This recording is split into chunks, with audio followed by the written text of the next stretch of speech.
3. And I think he's probably the premier Ganondorf main in Norway right now.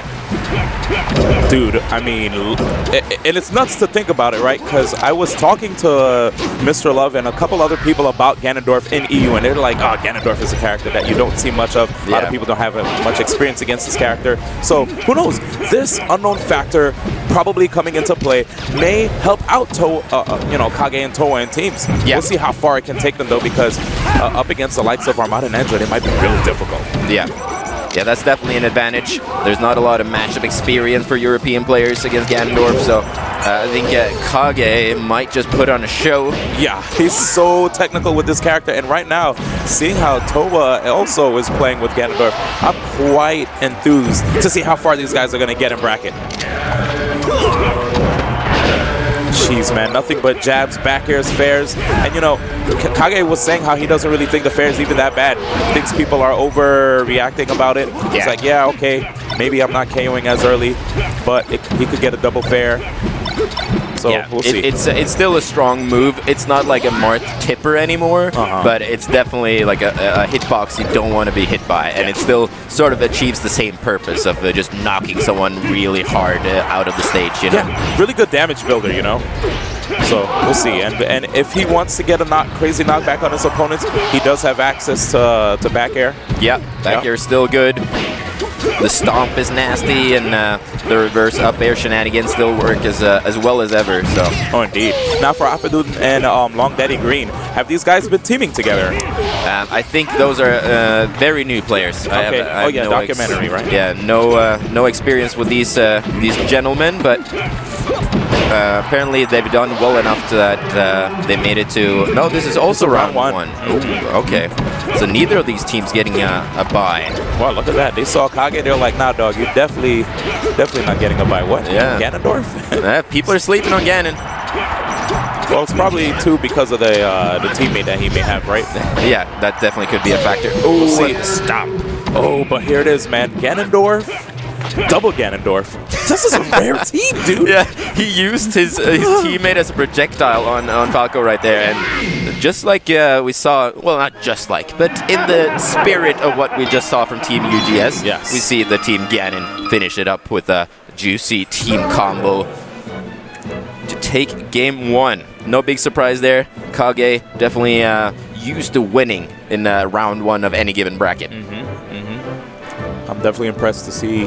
I'm impressed already with game 1. I want to see what's going to happen here in game 2 if the Apeduden and Long Daddy Green are going to be able to devise a plan to try to stop these guys. I'll say one thing, you know, facing off against Ganon, a lot of Ganon mains actually don't like fighting spaces, especially Falco. Falco can restrict Ganon's movement quite well. Exactly. But this is teams, so you know it's always a different ballgame when it comes to teams, right? That's right. It's an awful matchup in singles, but in teams the laser is not really as much of a factor, and suddenly you can take more advantage. Even though the laser is negated by teams, your edge guarding stuff is not. So your edge guarding and the reverse up air and everything to Gimp Falco is as strong as ever, but his neutral game is greatly hindered in this matchup by playing doubles. So I think Ganons are much happier playing this matchup in 2 versus 2 than any given 1 versus 1 situation. Man, I'll say one thing. We just saw Long Daddy Green actually miss an opportunity to get a double dare. Okay, there it is. He manages to get a dare, picks up on a miss tech, and gets a down smash, allowing him to finally be able to get that stock. I honestly think, regardless of not having laser, Falco's moveset without laser is actually really amazing. He just has to use it properly, and right now, instead, the Ganondorfs are showing out. Look at them, man. Spacing really well with their aerials. Ooh. I wonder if that... Yeah, the back air might have saved him. Yeah. Jeez, dude. Waveland on stage to immediate, like, dash attack, reverse dash attack. See the Ganons sort of getting in each other's way for a little bit there, but mostly been able to play harmoniously, so to speak. Ooh, and just as I say that, red team F smashes the Ganon and his teammate, but still comes out on top. Ooh, and laser from the stage against the Ganon. That ain't safe. Invulnerable from his new stock. Definitely not safe. Yeah, man. So risky. But here it is. They have Falco with low percents. Never mind. We're talking about Ganondorf. And the stomps for days. Jeez. Okay, I want to see a big finish. Finish it. Nah. Good stall by the Falco there to just recognize that. I'm not going to go into this up tilt. I'm not going to be giffied or clipped or whatever the term is these days. There's so many of them.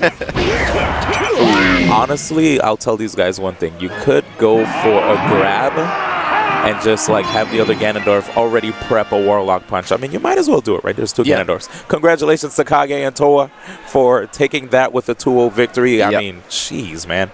2 Ganondorfs. I hope we get to see more of that, man, because it's a true test for a lot of the players here in EU. Yeah. I don't know when's the last time they ever fought a double Ganon team. Double Ganon team.